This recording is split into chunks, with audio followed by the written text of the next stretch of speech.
નમસ્કાર વિદ્યાર્થી મિત્રો, ફરીથી તમારું સ્વાગત છે આપણી YouTube ચેનલ ઉપર. અને આજે આપણે ફિમેલ રિપ્રોડક્ટિવ સિસ્ટમ જે છે એના વિશે જોવાનું છે. પણ આપણે છેલ્લા લેક્ચરની અંદર જે નર પ્રજનન તંત્રની અંદર એક નાનો ટોપિક બાકી હતો એ પૂરું કરી અને પછી આપણે નેક્સ્ટ જોઈશું. હવે એની અંદર આપણો જે ટોપિક જે છે એ છે બાહ્ય જનન અંગો. એની અંદર આપણે બાકી હતું શિશ્ન વિશે. કોના વિશે? શિશ્ન. ઓકે, જેને પેનિસ કહેવામાં આવે. શિશ્ન જે છે નરનું બાહ્ય જનન અંગ છે. હવે નોર્મલી આપણે શિશ્ન જે છે એનો આડો છેદ અહીંયા ડ્રો કરેલો છે. શિશ્નનો આડો છેદ. ઓકે, શિશ્ન જે છે એની અંદર તમે જોશો આ એનું ડોર્સલ એટલે પૃષ્ઠ ભાગ છે અને આ વેન્ટ્રલ એટલે આ વક્ષ ભાગ છે, આગળનો ભાગ છે. ઓકે, હવે નોર્મલી શિશ્ન જે છે એનો જ્યારે તમે સેક્શન લો છો તો પૃષ્ઠ બાજુએ બે તમને ભાગ જોવા મળે છે ને અગ્ર બાજુએ એટલે કે વક્ષ બાજુએ એક ભાગ જોવા મળે છે. જે પાછળ જે ભાગ જે છે એને કહેવાય કોર્પોરા કેવર્નોસા. પાછળના જે તમને ભાગ બંને દેખાય છે શું કહેવાય એને? કોર્પોરા કેવર્નોસા. આ એક પ્રકારની સંયોજક પેશીના છે. શેના બનેલા છે? Connective tissue. ઓકે, અને જે આગળનો જે ભાગ છે ઓકે એને કહેવાય કોર્પોરા સ્પોન્જિયોસમ. કોર્પોરા સ્પોન્જિયોસમ. અને એની અંદર એક છિદ્ર છે જેને મૂત્ર માર્ગ કહેવાય. તો દેખો જે પેલું મૂત્ર માર્ગ આવે છે એ આગળની બાજુએ અહીંયા ખુલે. કોની અંદર? કોર્પોરા સ્પોન્જિયોસમની અંદર. ઓકે, આટલું પહેલા તમારે ધ્યાન રાખવું કે ભાઈ આડા છેદમાં. હવે દેખો આપણે આગળ જોઈએ કે ભાઈ શિશ્નાગ્ર કોને કહેવાય? તો જે શિશ્ન હોય એનો સૌથી આગળનો ભાગ જેને શિશ્નાગ્ર કહેવાય. શિશ્નનો અગ્રભાગ. ઓકે, શિશ્નના અગ્રભાગને શું કહેવાય? શિશ્નાગ્ર તરીકે ઓળખવામાં આવે છે. ચલો, શિશ્નાગ્ર જે છે એ કોની અંદર? કોર્પોરા સ્પોન્જિયોસમમાં ખુલે છે. આ તમે દેખો પાછળ પૃષ્ઠ બાજુએ કોર્પોરા કેવર્નોસા હોય છે પણ છે કે આગળ સુધી આવતી નથી. આગળ સુધી તો છે કયો ભાગ આવે છે? કોર્પોરા સ્પોન્જિયોસમ. બરાબર, એટલે મૂત્ર માર્ગ જે છે ને બધું છેલ્લે એની અંદર જ ખુલે. મૂત્ર માર્ગ સેન્ટરમાં હોય. ઓકે, અને આ જે એનો અગ્ર ભાગ હોય, આ ધારો કે એનો અગ્ર ભાગ છે બરાબર, એને આપણે શિશ્નાગ્ર કહેવાય. શું કહેવાય? તો એક્ચ્યુઅલી અહીંયા પણ શું હશે? કોર્પોરા સ્પોન્જિયોસમ. ઓકે, તો શિશ્નાગ્ર જે છે નોર્મલી અગ્ર ત્વચા દ્વારા આવરિત હોય. કોના દ્વારા આવરિત હોય? અગ્ર ત્વચા દ્વારા. ઓકે, જેને ફોર સ્કિન કહેવાય. સિમ્પલ લેંગ્વેજમાં હવે ફોર સ્કિન જે છે એક પ્રકારની સ્કિન છે જે આને કવર કરતી હોય. જે આને શું કરતી હોય? શિશ્નાગ્રને કવર કરતી હોય છે. ઓકે, અહીંયા મૂત્ર માર્ગ ખુલતો હોય ભાઈ. હવે આની અંદર કેવું હોય કે અમુક ધર્મની અંદર કે આ જે અગ્ર ત્વચા ફોર સ્કિન જેમ કે મુસ્લિમ ધર્મ એ જન્મની સાથે જ એને ઓપરેશનલી દૂર કરી દેવામાં આવે. બરાબર, એટલે શિશ્નાગ્ર ખુલ્લો થઈ જાય. એ જે ઓપરેશનલ કરવામાં આવે એને સર્કમસિઝમ કહેવામાં આવે. શું કહેવામાં આવે છે? સર્કમસિઝમ. ઓકે, હવે અગ્ર ત્વચા જે છે ને રિટ્રેક્ટાઇલ હોય. બરાબર, કે એનું સંકોચન એ જે છે દૂર થઈ જશે. જ્યારે અહીંયાથી આમ દૂર થાય એટલે શિશ્નાગ્રનો ભાગ ખુલે, જ્યારે એને કવર કરે એટલે શિશ્નાગ્રનો ભાગ ફરી પાછો કવર થઈ જાય. ઓકે, હવે ધારો કે દૂર ના થતી હોય તો શું પ્રોબ્લેમ થાય? તો નોર્મલી કે જ્યારે આપણે મૂત્ર માર્ગ દ્વારા યુરિન જ્યારે બહાર નીકળવાનો પ્રયત્ન કરે, જો એ કવરેડ હોય તો એના કારણે અહીંયા એક પ્રેશર જનરેટ થાય. એ પ્રેશર પછી મૂત્રાશય ઉપર પણ પ્રોબ્લેમ ક્રિએટ કરી શકે છે. કિડની જે છે એના ઉપર પણ પ્રોબ્લેમ ક્રિએટ કરી શકે છે. ઓકે, તો ઓવરઓલ આ વસ્તુ જે છે ઓપરેશનલી દૂર કરી દેવામાં આવે છે. એનાથી કોઈ નુકસાન નથી, બરાબર છે, એનાનો ફાયદો જ છે. ઓકે, તો મુસ્લિમ રિલિજન્સમાં આ વસ્તુ સર્કમસિઝન કે જન્મ સાથે જ ફોર સ્કીનને અહીંયા દૂર કરી દેવામાં આવે છે. બાકી રિટ્રેક્ટાઇલ ફોર્મમાં હોય કે દૂર થઈ જશે, કવર થશે, એ રીતના ફોર્મમાં હશે. બેનિફિટ એ છે કે પેલો પ્રોબ્લેમ ના રહે. ઘણીવાર જો આવું ના થતું હોય, બરાબર છે, તો એને ઓપરેશનલી પણ દૂર કરવી પડે. ઓકે, હવે આટલી વસ્તુ આની રીતે ધ્યાનમાં રાખવાનું. હવે શીર્ષના ઉત્થાન કે જ્યારે શીર્ષ જે છે, બરાબર, કે ભાઈ ઇરેક્શન ઓફ પેનિસ,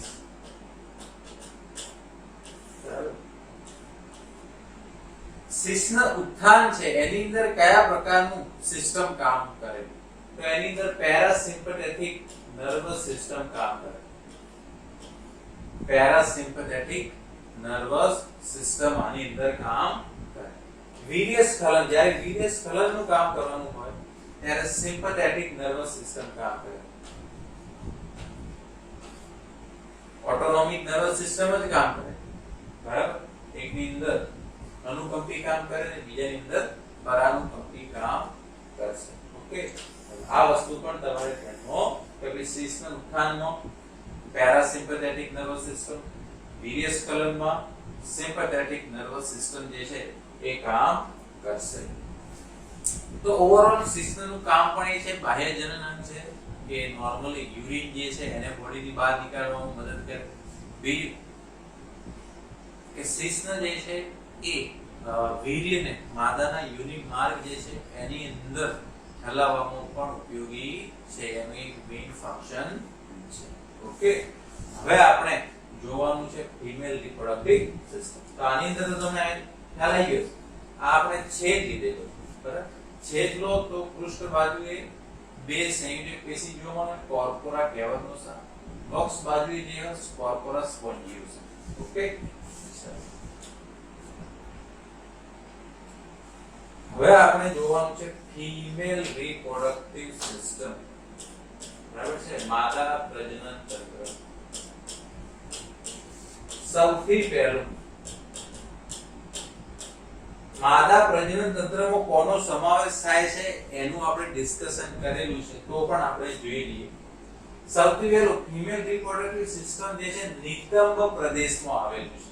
ઓકે, એની અંદર એક જોડ અંડપિંડો હોય.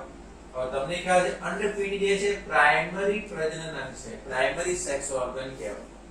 કોઈ પણ ને આપણે પ્રાથમિક પ્રજનન અંગમાં મૂકીએ એનો મતલબ શું થાય? એ શું ઉત્પન્ન કરતો હોય કે જન્યુનું નિર્માણ કરતો હોય ને બીજું અંતઃસ્ત્રાવો બનાવે છે. શું બનાવે છે? અંતઃસ્ત્રાવો.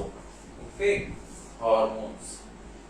એની સાથે શું હોય? એમાં એક જોડ અંડવાહિની હોય, દરેકમાંથી નીકળતી હોય, ગર્ભાશય હોય, ગ્રીવા છે, યોનિ માર્ગ છે અને બાહ્ય જનનેન્દ્રિયો નો સમાવેશ થાય છે.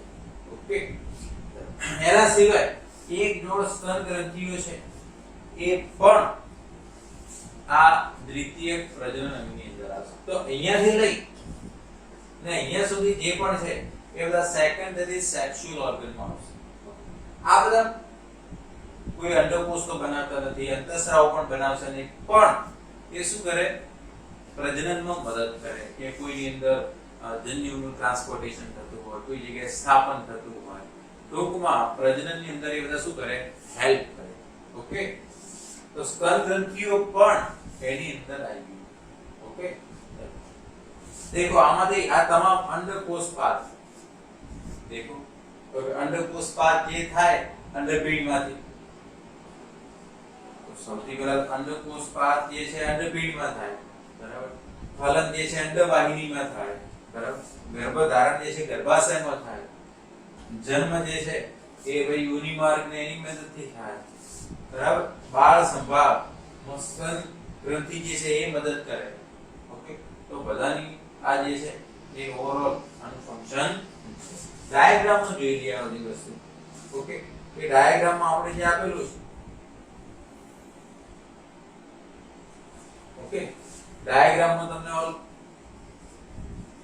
એકદમ ક્લિયરલી દેખાતું હશે. ઓકે,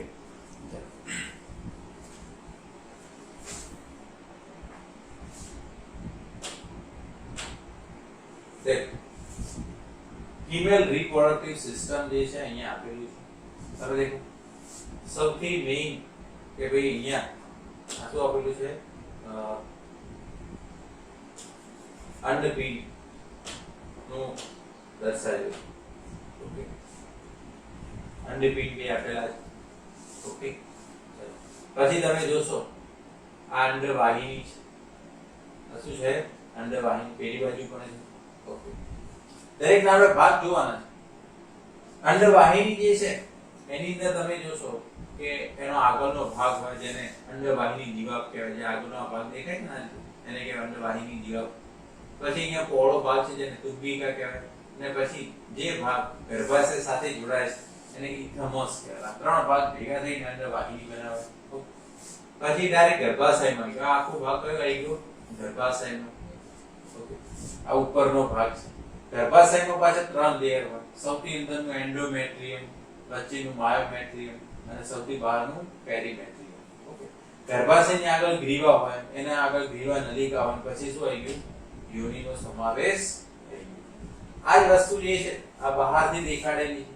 ઓકે, દેખો આ ગર્ભાશય છે, બરાબર. અહીંયાથી દેખો આ યોનિ માર્ગ છે, બરાબર. યોનિ માર્ગ થી છે આગળ શું આવશે? ગર્ભાશય આવશે. ઓકે, પછી આર્ય છે મૂત્રાશય છે. મૂત્રાશય જે છે એ આ યોનિ માર્ગની ઉપર ખુલે. મૂત્રાશય જે છે યોનિ માર્ગની ઉપર ખુલે. આ મૂત્ર માર્ગ છે. પછી આર્ય જે છે એ ભગશિશ્ન, ગૌણ ભગોષ્ઠ, મુખ્ય ભગોષ્ઠ, આ બધું શું છે? બાહ્ય જનન નેત્રીઓ છે. એ પણ આપણે જોવાનું છે. બધા બાહ્ય જનન અંગો છે. પછી દેખો અહીંયા લખ્યું છે યોનિ, બરાબર. આ યોનિનો સમાવેશ થશે અહીંયા. ઓકે, પછી આ મળાશય, આખો અહીંયા પાચન તંત્રનો ભાગ છે. ઓકે, તો દેખો અહીંયા તમે ઓવરઓલ કેટલા છિદ્રો હશે? તો દેખો અહીંયા સૌથી આગળ મૂત્ર માર્ગ ખુલશે. આ યોનિ માર્ગ છે. અહીંયા પાછળની બાજુ છે એ મળ દ્વાર છે. શું છે? મળ દ્વાર. ઓકે, અહીંયા મળાશય છે. આટલી વસ્તુ પહેલા તમને ખ્યાલ હોવી જોઈએ. હવે આપણે વન બાય વન જોવાનું છે. સૌથી પહેલા આપણે જોવાનું છે અંડપિંડ. કોના વિશે જોવાનું છે? કે અંડપિંડ કે એની અંદર શું હોય છે. સૌથી પહેલા તમે જો કે અંડપિંડ જે છે એ જોડમાં હોય. કેવા હશે? જોડની અંદર. ઓકે, ચલો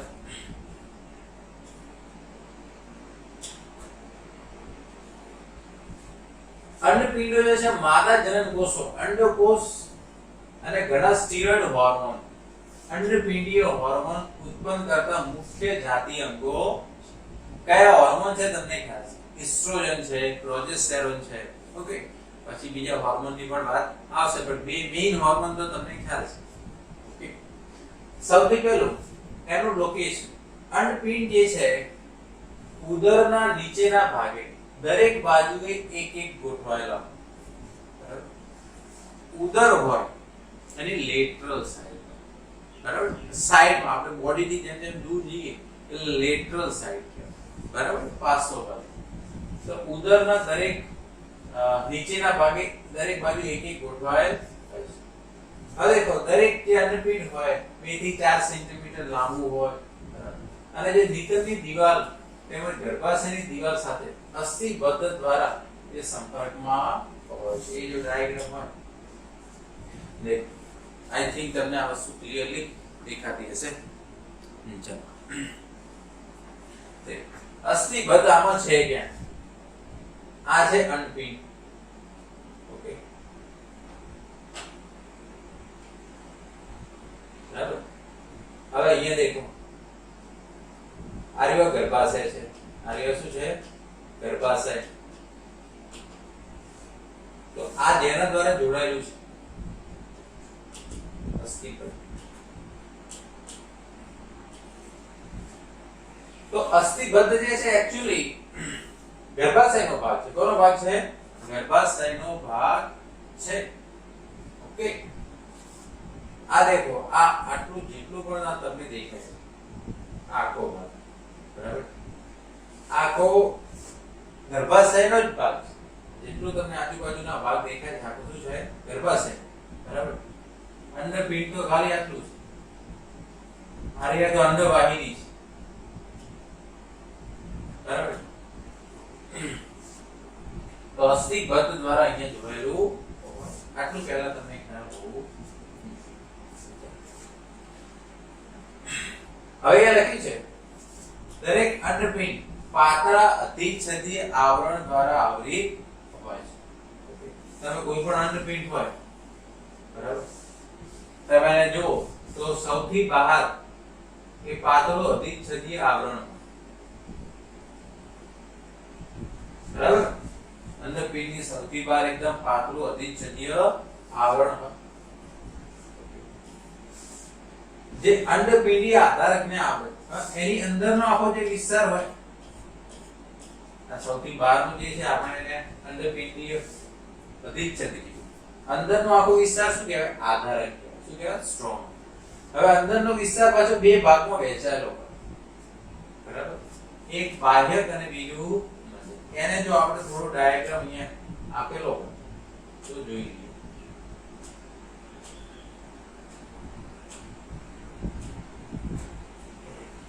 અહીંયા દેખો આપણે અંડપિંડનો અહીંયા છેદ દર્શાવેલો છે બરાબર. બુકની અંદર જે લખેલું છે એના પ્રમાણે તમને આઈડિયા આવી જશે. આ સૌથી બહારનું આવરણ જે તમને દેખાય છે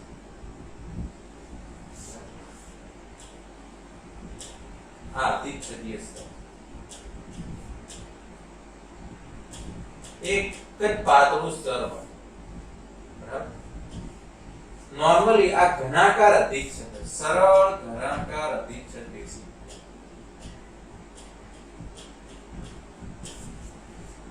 સિંગલ લેયર છે. એની અંદરનો આખો જે વિસ્તાર છે આપણે નોર્મલી એને શું કહીએ? આધારક કહેવાય. શું કહેવામાં આવે? આધારક. એ આપણે બુકની અંદર લખ્યું છે. હવે આધારકમાં તમે જોશો બે ભાગ છે. ઓકે આ એક અંદરનો વિસ્તાર બરાબર. આ અંદરનો વિસ્તાર જે છે એને કહી દેવાનું મજ્જાક. અને જે બહારનો આખો વિસ્તાર જે છે એને શું કહી દેવાનું? બાહ્ય. એને શું કહી દેવાનું? આટલું જે બુકમાં લખેલું છે તમને આઈડિયા હોવો જોઈએ બરાબર. આ મજ્જાક છે અને આર્યો આ બાહ્ય ઓરલ આર્યો સ્ટ્રોમા કે સિંગલ લેયર થી આવરિત હોય ઘનાકાર અધિચ્છદ. હવે આર્યો શું છે? આ એનું નાભી કહેવાય. આ એનું શું કહેવાય? નાભી.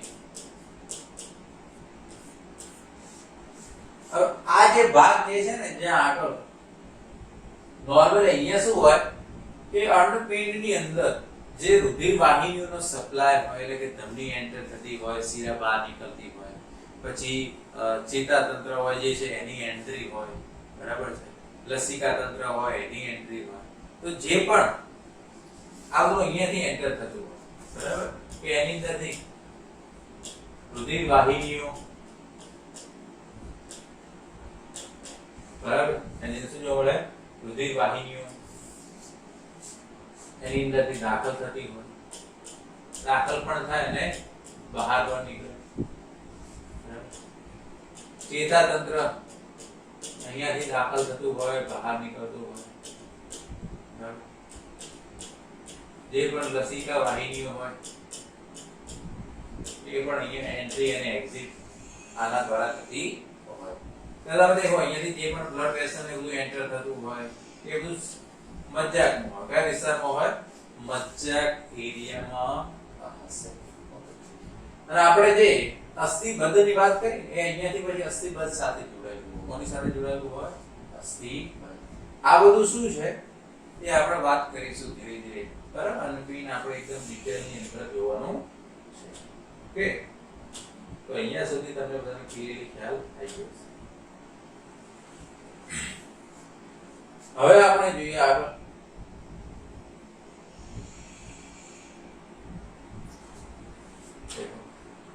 હવે અંડવાહિનીઓ, બરાબર?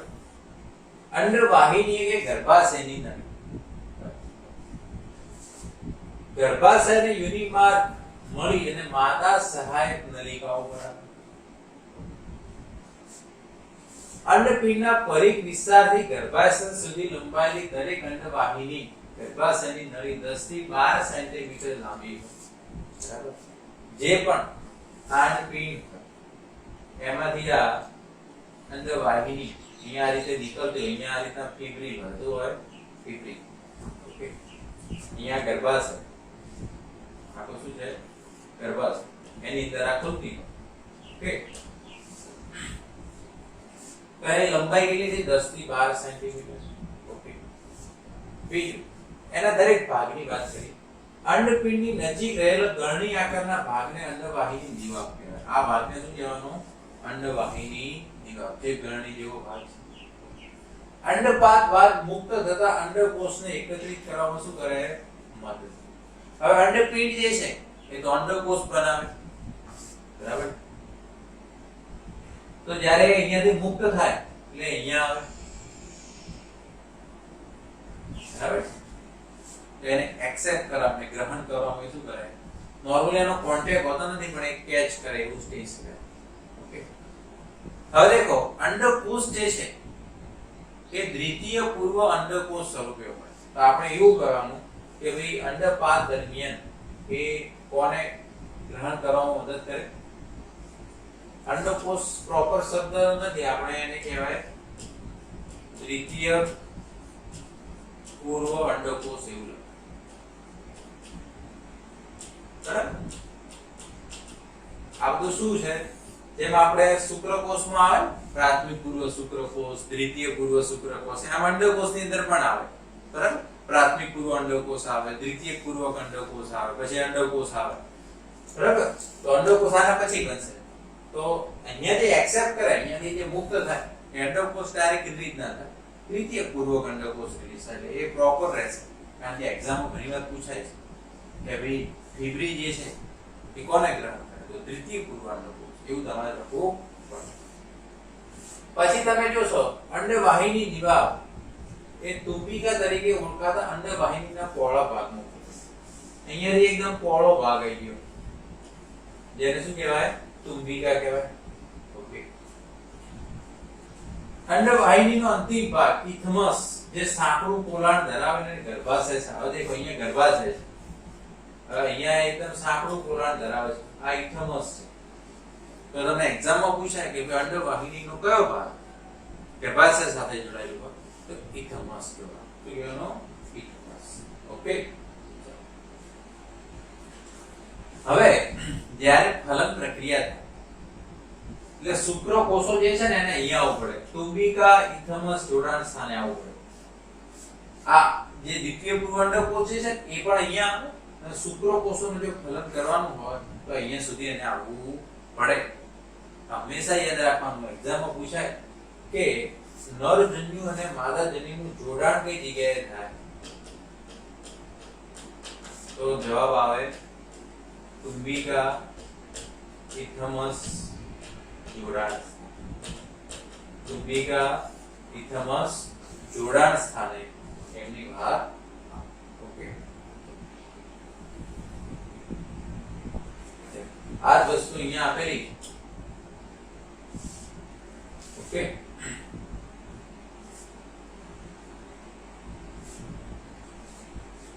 કે ભાઈ અહીંયા તમે જોશો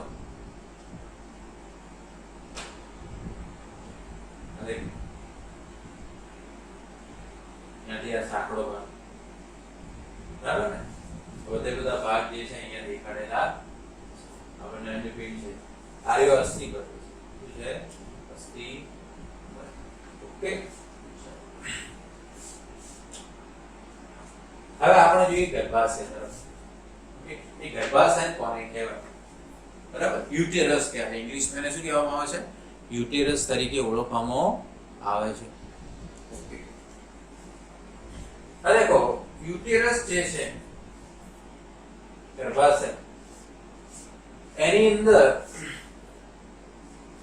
એક તો પહેલા સિંગલ હોય બરાબર એને કુક તરીકે પણ ઓળખવામાં આવે છે બીજું એનો આકાર જે છે ઊંધા નાસપતિ જેવો હોય બરાબર એનો શેપ જે છે આ રીતે ઊંધો નાસપતિ આ રીતે બરાબર ઊંધા નાસપતિ શેપ એટલે આગળથી થોડું સાંકડું હોય ઉપરથી પહોળું ઓકે નિતંબની દિવાલ સાથે અસ્થિબદ્ધ દ્વારા આધાર પામેલ હોય આપણે વાત કરીએ આજુબાજુ શું છે અસ્થિબદ્ધ છે શું છે અસ્થિબદ્ધ બરાબર ને તો જે પેલો અસ્થિબદ્ધ જે છે કોનો ભાગ છે ગર્ભાશયનો જ ભાગ છે અને નિતંબની જે દિવાલો જે છે એની સાથે જોડાયેલું છે બીજું ગર્ભાશય યોનિ માર્ગમાં સાંકડી ગ્રીવા દ્વારા ખુલે છે એટલે ગર્ભાશયની આગળ ગ્રીવા આવશે અને આગળ પછી યોનિ માર્ગ આવશે શું આવશે યોનિ માર્ગ એ આપણે શરૂઆતમાં જ જોયું તો એ ડાયાગ્રામ આપણે જે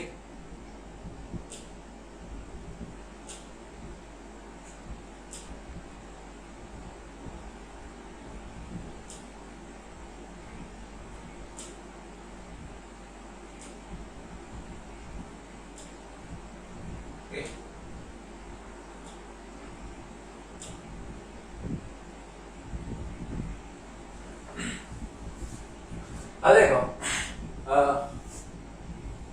ગ્રીવાની જે ગુહા છે એને ગ્રીવા નળી કહેવાય ઓકે જે ગ્રીવા જે છે એની ગુહા જે છે એને ગ્રીવા નળી કહેવાય યોનિ માર્ગ સાથે જોડાઈ અને એ શું બનાવે છે જન્મ નળી એટલે જન્મ નળી કોને કહેવાય એક ગર્ભાશય છે એના આગળ શું આવશે ગ્રીવા એની આગળ યોનિ માર્ગ તો જે ગ્રીવા અને યોનિ માર્ગ એ આખું ભેગું થઈને શું બનાવે જન્મ નળી એટલે બાળકની પ્રસૂતિ ત્યાંથી એટલે ગર્ભાશયમાંથી જ્યારે બાળક પરિપક્વ થઈ જાય 9 મહિનાનો એટલે આમાંથી પ્રસૂતિની પ્રક્રિયા થશે ઓકે હવે ગર્ભાશયની દિવાલ એને 3 સ્તરો કેટલા સ્તરો પર 3 ઓકે સૌથી બહારનું પેરીમેટ્રિયમ બહારનું સૌથી પાતળું સ્તર પેરીમેટ્રિયમ માયોમેટ્રિયમ જે મિડલ હોય મોસ્ટ ઇમ્પોર્ટન્ટ અરેખી સ્નાયુનું બનેલું હોય શેનું બનેલું હોય અરેખી સ્નાયુ અને એ બાળકના પ્રસવ દરમિયાન મજબૂત સંકોચન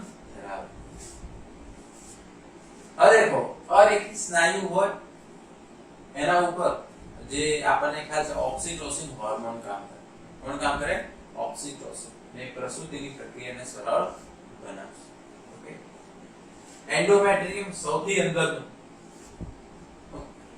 અંદરના ગ્રંથીય સ્તરને શું કહેવાય એન્ડોમેટ્રિયમ ઓકે ગ્રંથીય સ્તર લખ્યું છે હવે અંદરનું સ્તર બનાવે છે બીજું એન્ડોમેટ્રિયમ ઋતુચક્ર દરમિયાન ચક્રીય ફેરફારો થાય અને સ્ત્રીની અંદર જ્યારે યુવાવસ્થાની શરૂઆત બરાબર 10 થી 11 વર્ષે કે 11 થી 12 વર્ષે એમાં ઋતુચક્ર જે છે એની શરૂઆત થઈ જાય ઓકે એ દરમિયાન શરૂઆતમાં દીધું ઋતુસ્રાવ થાય એ ઋતુસ્રાવ જ્યારે થતો હોય એટલે એન્ડોમેટ્રિયમ ને તૂટવાની પ્રોસેસ થાય કઈ કોણ તૂટે એન્ડોમેટ્રિયમ ઓકે તો એન્ડોમેટ્રિયમ તૂટે છે પ્રોસેસ દરમિયાન ઓકે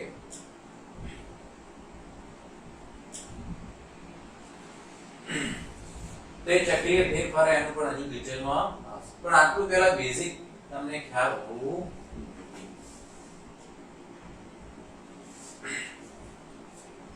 દેખો આ જ વસ્તુ અહીંયા આ દેખો ગર્ભાશય આખે આખી બરાબર સૌથી બહારનું હોય પેરીમેટ્રિયમ આ મિડલ હોય માયોમેટ્રિયમ અને સૌથી અંદરનું જે સ્તર જે છે એ આખું શું કહેવાય એન્ડોમેટ્રિયમ કહેવાય. શું કહેવાય?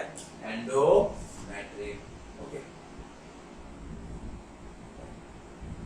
હવે આ દેખ આગળ આ ગ્રીવા કહેવાય. આ શું કહેવાય? ગ્રીવા. બરાબર. ગ્રીવા પછી આગળ આ યોની. હવે આખું ભેગું થઈ અને આ શું કહેવાય? બર્ફ કેનાલ તરીકે ઓળખવામાં આવે છે. જ્યારે બીજું દેખો આ ઇથેમસ છે જે અહીંયા ખુલે છે. બરાબર. આ તુંબિકાનો ભાગ છે અને આ શું છે? એમ્ફીબિયમ. ઓકે. આટલી બાબત તમારે પહેલા ધ્યાનમાં. હવે આપણે આવે છે બાહ્ય જનન અંગો. કોની વાત કરવાની છે? બાહ્ય જનન અંગો. ઓકે. બાહ્ય જનન અંગો જે છે એની અંદર કોનો સમાવેશ થાય? સૌથી પહેલું છે મોન્સ પ્યુબિસ. આ મોન્સ પ્યુબિસ ક્યાં હોય? તો મોન્સ પ્યુબિસ જે છે અહીંયા છે. તો જે ઉપરનો જે ભાગ જે છે આખો મોન્સ પ્યુબિસ છે. આ શું છે? મોન્સ પ્યુબિસ. તો દેખો મોન્સ પ્યુબિસ શું છે? એ મેદ પેશીનું ત્વચા દ્વારા આવૃત છે. અહીંયા આખી સ્કિન અને પ્યુબિક વાળ ધરાવતું ગાદી જેવી રચના છે. પ્યુબિક હેર કહેવાય. બરાબર. અને ગાદી જેવી રચના છે. એટલે આ સૌથી ઉપરનો ભાગ જે છે આખો શું કહેવાય? મોન્સ પ્યુબિસ. બીજું મુખ્ય ભગોષ. મુખ્ય ભગોષ ક્યાં છે? બરાબર. તો એ સૌથી બહાર. આ જે સૌથી બહારનો ભાગ જે છે આ શું છે? મુખ્ય ભગોષ. ઓકે. એ પણ શું છે? એક પણ માંસલ ગળીઓનો છે. મોન્સ પ્યુબિસ ની નીચે લંબાયેલી અને યુનિમાર્કના મુખને ઘેરતી રચના છે. ઓકે. આ મોન્સ પ્યુબિસ છે એની નીચેનો આખો ભાગ છે. બરાબર. અને યુનિમાર્ક જે છે એના મુખને આખો ઘેરતો ભાગ છે. એટલે એને મુખ્ય ભગોષ કહેવાય. બરાબર. લેબિયા મેજરા. ઓકે. આટલી વસ્તુ ખાલી. હવે ગૌણ ભગોષ. એની નીચે જે છે ગૌણ ભગોષ છે. એની અંદર જે છે આ ત્વચાનો ભાગ જે બનેલો છે એ છે ગૌણ ભગોષ. એ ભાગ શું છે? ગૌણ ભગોષ. તો દેખ મુખ્ય ભગોષ નીચે આવેલ એક જોડ પેશીમય ગળીઓ છે. ત્વચાની ગળીને ફોર્ચેટ કહેવાય છે. પણ તમારે એટલું યાદ રાખવાનું મુખ્ય ભગોષ નીચે શું છે? ગૌણ ભગોષ. ઉપર મોન્સ પ્યુબિસ. ઓકે. પછી આ મેઇન ભાગ જે છે મુખ્ય ભગોષ એની નીચે ગૌણ ભગોષ. ઓકે. એના પછી બીજી વાત છે ભગ શિશ્નિકા. તો તમે જોશો કે એક્ઝેક્ટલી અહીંયા ઉપરની બાજુએ આ ભગ શિશ્નિકા છે. બરાબર. એક નાની આંગળી જેવી પ્રવર્ધ જેવી રચના હોય જેને ભગ શિશ્નિકા કહેવાય. જે નોર્મલી નરના શિશ્નને સમાન માનવામાં આવે. કારણ કે નરનું શિશ્ન જે છે એ પણ ઉત્થાન ધરાવે છે અને ફિમેલની અંદર જે ઉત્થાન તરીકે ભગ શિશ્નિકા હોય. ઓકે. તો નાની આંગળી જેવી રચના છે જે મૂત્ર માર્ગની ઉપર બે ગૌણ ભગોષના ઉપરી જોડાણ સ્થાને આવે છે. દેખો બે ગૌણ ભગોષ છે કે નહીં? બરાબર. મુખ્ય ભગોષ અને ગૌણ ભગોષ એનું જે ઉપરી જોડાણ સ્થાન જે છે. બરાબર. આ અહીંયા શું છે? ભગ શિશ્નિકા. ઓકે. આટલી વસ્તુ તમને ક્લિયર હોવી જોઈએ. બરાબર. તો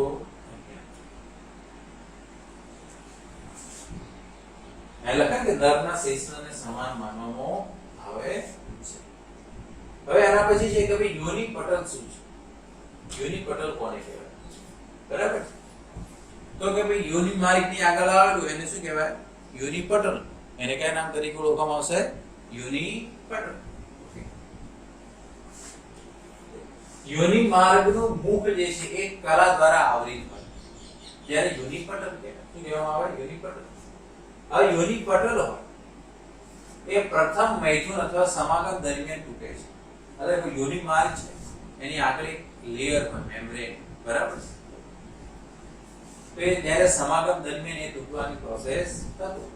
પણ ઘણીવાર અચાનક પડવાથી આંચકો લાગવાથી બરાબર એ જે છે એ તૂટવાની પ્રોસેસ પણ થઈ શકે છે. બરાબર.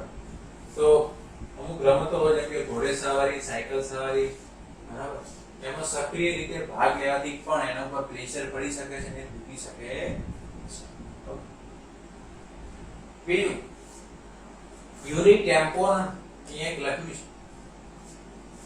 છે કે ઋતુ ચક્ર દરમિયાન યુનિ માર્ગના ઋતુ પ્રવાહને શોષવા માટેનું એક ડાક્ટરી સાધન છે. જે ઋતુ ચક્ર ચાલે એટલે ઋતુ સ્ત્રાવ થાય, જે બ્લડિંગ થાય, બરાબર, એને શોષવા માટેનું એક ડિવાઇસ છે. હવે ઘણી વાર કેવું થાય કે અમુક સ્ત્રીઓમાં યુનિપટલ મૈથુન બાદ પણ થોડા અંશે જળવાઈ રહે, બરાબર. તો યુનિપટલની હાજરી અથવા ગેરહાજરી એ કૌમાર્ય છે એવું કહી શકાય નહીં. કોઈ પણ જે છોકરીઓ છે વર્જિન છે કે નહીં તે આપણે યુનિપટલના આધારે કહી શકાય નહીં, કારણ કે એ લખ્યું છે, બરાબર, એ જળવાઈ. એટલે કોઈ પણ જે છે એનું યુનિપટલ ધારો કે બ્રેકડાઉન થયેલું છે, એનો મતલબ એ જાતિ અનુભવ, બરાબર છે, એને થયેલો છે કે અથવા સમાગમ થયેલું છે, એના જોડે એવું કહી શકાય તેનું વાસ્તવિક કે ભરોસાપાત્ર સૂચક માનવામાં આવતું નથી. આ બધા કારણોસર, કૃત્રિમ કારણોસર પણ એ તૂટી શકે છે, બરાબર. ઘણીવાર સમાગમ બાદ પણ એ તૂટતું નથી, તેને પ્રોપર એ કહી શકાય. ઓકે, તો આ બધા બાહ્ય જનનાંગો, બાહ્ય જનનાંગોને યાદ રાખવા એકદમ ઈઝી છે. સૌથી પહેલું કે સૌથી ઉપર જે છે મોન્સ પ્યુબિસ, પછી મુખ્ય પ્રકોષ્ઠ, ગૌણ પ્રકોષ્ઠ અને ભક્ષિષ્ઠિકા, અને આ તો યુનિપટલની વાત છે. ઓકે, હવે તમે દેખો, આપણે કીધું કે ભાઈ બર્થોલિન ગ્રંથિ, આપણે જે તે સમયે વાત કરેલી કે આ બર્થોલિન ગ્રંથિ જે છે શું છે? તો એક તો યોનિ માર્ગમાં ખુલે, એ ચીકણા આલ્કલાઇન પાણી જેવા પ્રવાહીનો સ્રાવ કરે અને યોનિ માર્ગમાં થોડું આલ્કલાઇન માધ્યમ બનાવે. માદા જે છે આ દરેક બાજુ એક જોડ આવેલી છે, બરાબર, જે મોટી અને નાની વેસ્ટિબ્યુલર ગ્રંથિથી પણ ઓળખવામાં આવે છે. તે યોનિની પાર્શ્વ બાજુએ છે અને બર્થોલિન ડક્ટ એટલે કે નલિકા, ધારો કે આ ગ્રંથિ હોય, બરાબર, એનો જે સ્રાવ હોય અહીંયા નલિકા દ્વારા એનો સ્રાવ થતો હોય છે. ગર્ભાશયની અંદર એનો સ્રાવ જાતીય ઉત્તેજના દરમિયાન જે આલ્કલાઇન પ્રવાહી જે છે એનો સ્રાવ, જેમ આપણે નરની અંદર બલ્બો યુરેથ્રલ ગ્રંથિ હતી, જે પણ એક પ્રવાહીનો સ્રાવ કરતો, એ જ રીતના આની અંદર પણ એક વસ્તુનો સમાવેશ. ઓકે, આટલી વસ્તુ તમારે ધ્યાનમાં રાખવાની.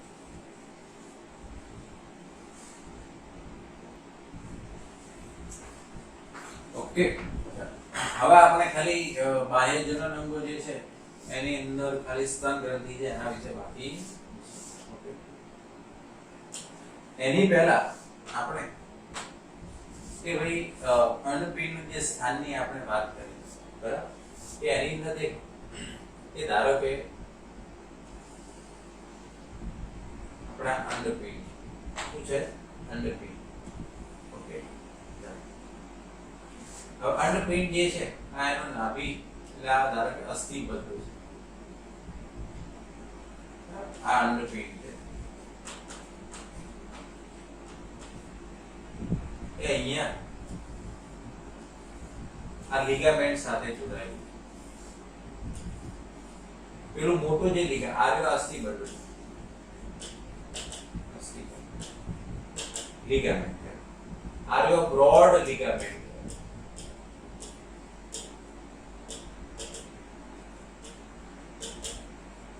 જે મોટું અસ્થિબદ્ધ છે આખું આજુબાજુ, એનો જ આ ભાગ છે અસ્થિબદ્ધ, બરાબર ને? એને આપણે કદાચ અહીંયા ડાયાગ્રામ તમને દેખાડીએ. અહીંયા તમે જોશો આર્યો આખું જે છે આખું બ્રોડ લિગામેન્ટ છે. દેખો અહીંયા લખેલું છે બ્રોડ લિગામેન્ટ, મોટું અસ્થિબદ્ધ છે, બરાબર. એમાંથી જ આર્યો અસ્થિબદ્ધ છે. એટલે પેલું જે અસ્થિબદ્ધ જે છે એક્ચ્યુઅલી એનો જ ભાગ છે, કોઈ નવું ભાગ છે. ઓકે,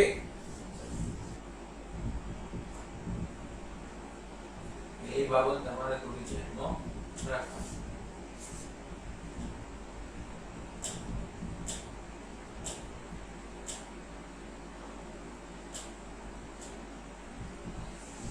બરાબર, આજુબાજુના અમુક લેયર હોય, બરાબર, આ મેસો ઓવેરિયન કહેવાય. એ બધું તમારે ધ્યાનમાં રાખવાની જરૂર નથી. હવે આપણે છેલ્લે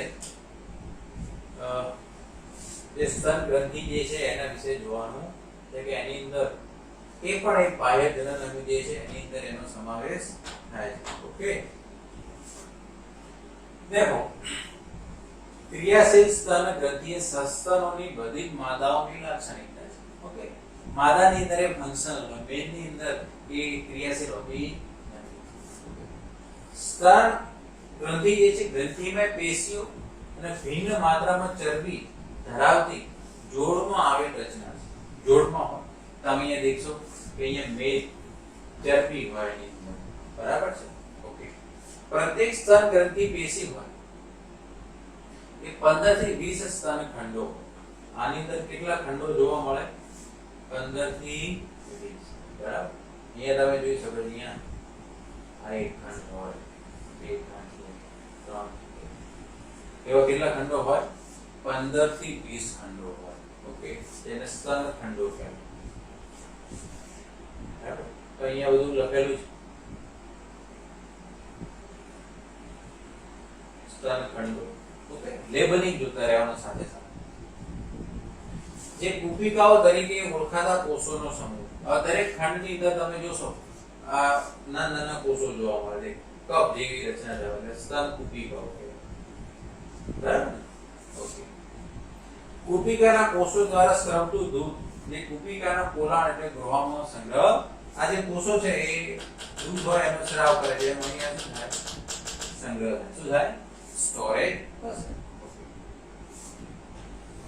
કુપિકા જે છે સ્તન નલિકાઓમાં ખુલે. સ્તન નલિકા ક્યાં છે?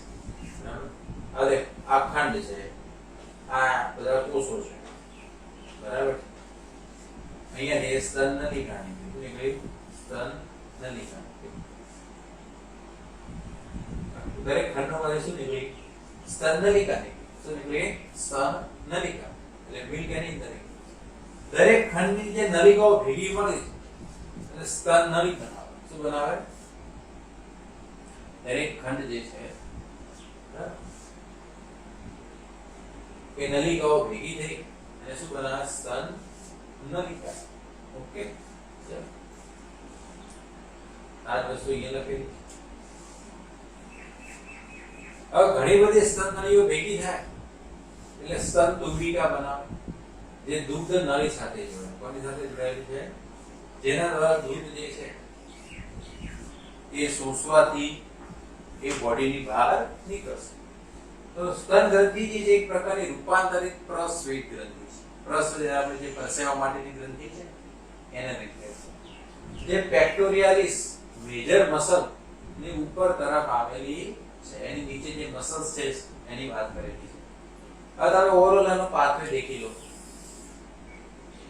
ગ્રંથિ में पेशी, સ્તનખંડો જે છે કેટલા છે? 15 થી 20. કુપિકા, બરાબર, એની અંદરના જે કોષો, બરાબર, એમાંથી દૂધ જાય છે સ્તન નલિકામાં, બરાબર. દરેક ખંડમાંથી સ્તન નળી નીકળે, એ બધી ભેગી થઈને સ્તન નળી બનાવે. નલિકા જે છે એ નળી બનાવે. એ પછી આગળ સ્તન તુંબિકામાં ખુલે અને દૂધ નળી દ્વારા બોડીની બહાર નીકળશે. આનો પાથવે ખાસ યાદ રાખવાનો છે, એ એક્ઝામમાં પૂછાય છે. ઓકે, આ નિકલ જે છે અહીંયા દેખા દૂધ નળી, બરાબર. અહીંયા દેખો આ તુંબિકા, બરાબર, સ્તન નલિકાઓ. ઓકે, સ્તન કુપિકાઓ, સ્તનખંડો, મેદ છે. પેલા જે મસલ્સ છે એની પણ અહીંયા પાછળ જે છે મસલ્સ, પેક્ટોરાલિસ મેજર મસલ. ઓકે, પછી આ તો શું છે? અહીંયા તો પાસળી. શું છે? પાસળી, બરાબર. પાસળી વચ્ચેના જે મસલ્સ હોય એને શું કહેવાય? આંતર પાસળી સ્નાયુ કહેવાય. શું કહેવાય? કારણ કે પાસળ તો શું હોય? પાસળ. આ તંતુ પેશી ફાઇબ્રસ ટિશ્યુ જેને કવર કરે છે. તો આની અંદર તો ખાલી તમારે એનો જે પાથવે જે છે એ ખાસ કરીને તમે ધ્યાનમાં રાખો. નેક્સ્ટ લેક્ચર ની અંદર આપણે અંડકોષ જનનની પ્રક્રિયા જોવાની છે. ઓકે, કે ભાઈ અંડકોષ કઈ રીતે બનતું હોય છે. આપણે જે અંડપિંડની અંદર દેખ્યું કે આધારકની અંદર બાહ્યક અને મજ્જક વિસ્તાર છે. બાહ્યકની અંદર તમે દેખ્યું અલગ અલગ કોષો હતા. તો ઇમ્પોર્ટન્ટ વસ્તુ એ છે, એના વિશે આપણે ડિટેલમાં નેક્સ્ટ લેક્ચરમાં જોઈશું.